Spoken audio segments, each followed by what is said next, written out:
Assalamualaikum warahmatullahi wabarakatuh. Perkenalkan, nama saya Muhammad Naufal Pasa. Saya sebagai ketua dan dua anggota saya yaitu Rizky Setiawan dan Muhammad Rafli Ananda. Di sini kami akan mempresentasikan tentang aplikasi apotik. Aplikasi apotik ini bertujuan untuk memudahkan para pegawai atau karyawan untuk memasukkan data obat, data pelanggan dan sebagainya. Oke, di sini kita langsung saja. Pertama akan dijelaskan oleh Rizky Setiawan. Ya, di sini akan memulai aplikasinya. Pertama di sini ada menu login, yang di situ ada username dan password. Nah, kita masukkan username dan passwordnya. Nah, setelah login kita akan masuk ke menu utama, yang dimana ada menu master data, transaksi, data admin. Pertama kita akan di master data di from data obat. Nah, di sini kita dapat melihat data-data obat yang ada di aplikasi kami. Nah, di sini kita dapat menambahkan data obat. Contohnya kita akan menambahkan kode obat 1004. Nama obatnya Oskadon. Dengan stok 5. Harga jualnya 5.000. Kita tambahkan. Nah, ini kita juga dapat mengedit datanya. Contohnya di sini kita akan mengedit harganya menjadi 10.000.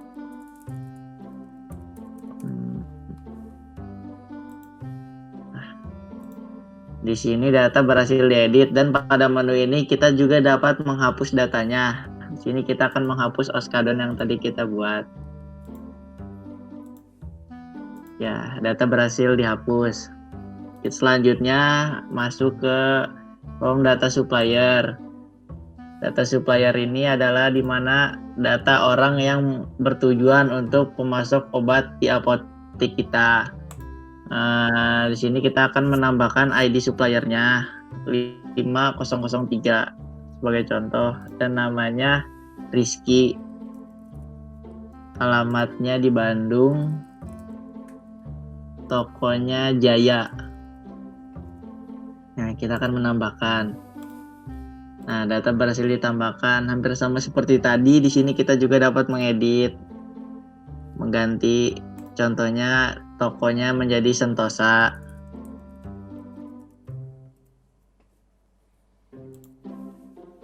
Nah, data berhasil diedit. Kita juga dapat menghapusnya juga.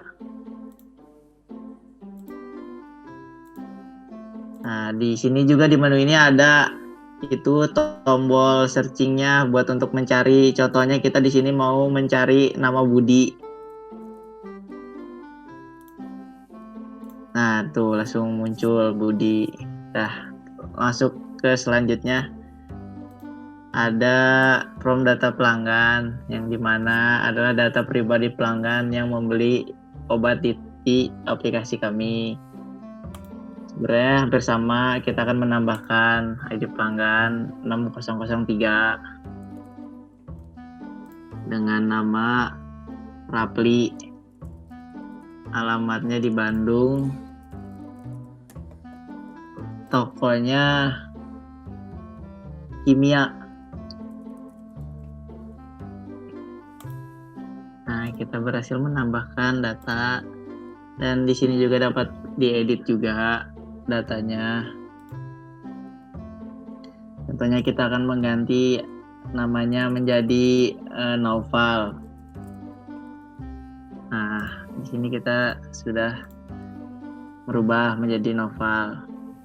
Lanjut ke data transaksi yang akan dilanjutkan oleh Rapli. Baik, selanjutnya kita akan masuk ke menu transaksi obat masuk. Di sini adalah form di mana kita membeli obat dari supplier kita. Nah, di sini kita akan mencontohkan bagaimana form ini bekerja. Pertama kita masukkan ID obat masuk, misalkan 2005. Nah, kita masukkan tanggal kita beli obat. Kita masukkan tanggalnya misalkan tanggal 7 Januari 2021. Nah, di sini ada ID obat. ID obat kita memasukkan obat yang akan kita beli, memasukkan jenis obat yang akan kita beli. Kita misalkan masukkan 1001. Nah, di sini otomatis dia akan menunjukkan untuk ID 1001 itu adalah obat Bodrex dan dengan stok 28. Nah, selanjutnya kita akan masukkan jumlah beli sesuai dengan kebutuhan kita. Misalkan kita mau membeli 5 unit obat Bodrex. Nah, kita masukkan harga Bodrex per unitnya. Di sini kita masukkan misalkan 2000 per unit, terus kita klik tambah untuk melihat total dari harga. Maka dengan harga 2000 per unit, maka total keseluruhan harga adalah 10.000 dan total stok yang akan kita miliki akan bertambah menjadi 33. Selanjutnya kita pilih supplier kita yang akan bertransaksi dengan kita. Misalkan kita pilih yang 5002. Nah, dia otomatis akan memasukkan nama Robi karena Robi adalah supplier dengan ID supplier 5002. Nah, setelah selesai semua, kita klik save untuk mengkonfirmasi transaksi. Nah, setelah itu data akan masuk. Nah, kalau kita buka di data obat,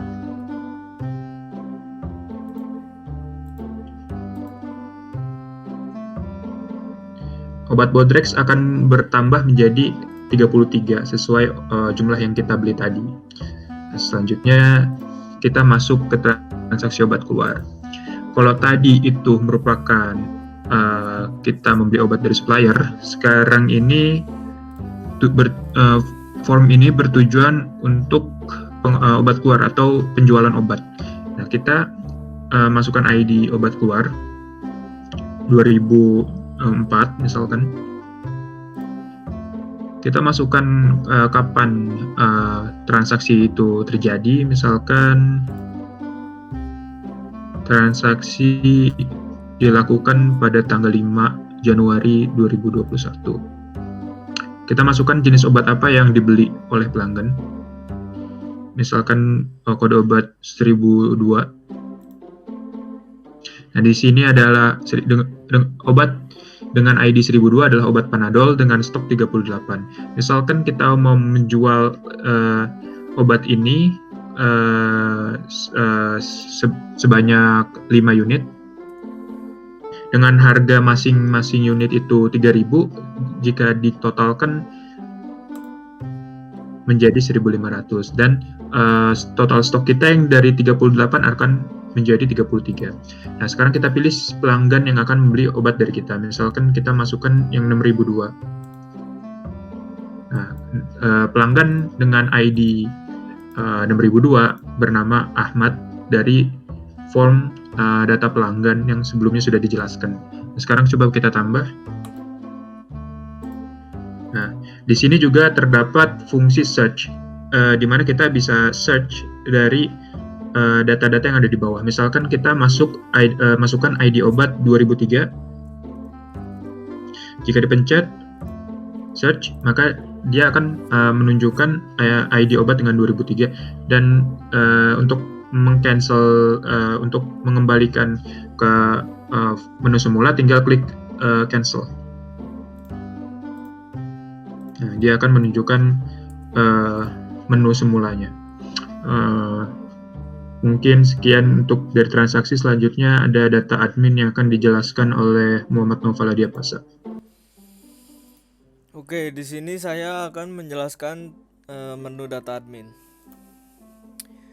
Di dalam menu data admin ini ada nomor ID, ada nama, ada alamat, ada password, telepon, jenis kelamin, dan akses. Data admin ini bertujuan untuk security login seperti yang pertama kali dilihat di awal menu. Pertama, di sini kita bisa masukin nomor ID kita. Misalnya kita masukin ID kita, NIK kita 11111. namanya, alamatnya misalnya kita masukin Bekasi, passwordnya kita Doni juga, teleponnya kita bebas, jenis kelaminnya laki-laki, hak aksesnya kita di sini admin saja, biar si Doni ini bisa mengakses semua menu yang ada di aplikasi ini. Kita klik admin dan kita save. Data berhasil ditambahkan. Nah, si Doni ini sekarang bisa login ke aplikasi ini. Kita coba.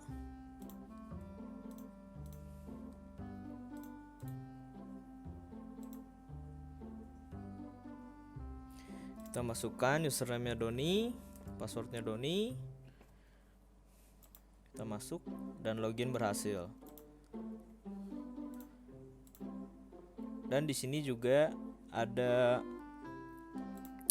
untuk mengedit, dan ada untuk menghapus. Kita coba satu-satu dulu. Contohnya kita mengedit yang namanya Rizky ini. Rizky ini kita edit namanya. Misalnya kita namanya jadi Tony. Kita rubah passwordnya jadi Tony juga. Udah kita edit, kita pencet ini. Oke, lambang edit. Nah, sini masih hak akses. Kita rubah lagi menjadi admin. Kita edit. Oke, kita nyoba ini Tony. Kita coba untuk login lagi. Oke.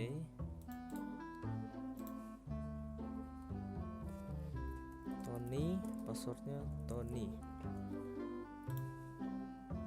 Oke, berhasil. Berarti data yang di sini sudah berhasil. Tony ini sudah bisa mengakses aplikasi tersebut. Sekian dari kelompok kami. Apabila ada kesalahan mohon dimaafkan. Assalamualaikum warahmatullahi wabarakatuh.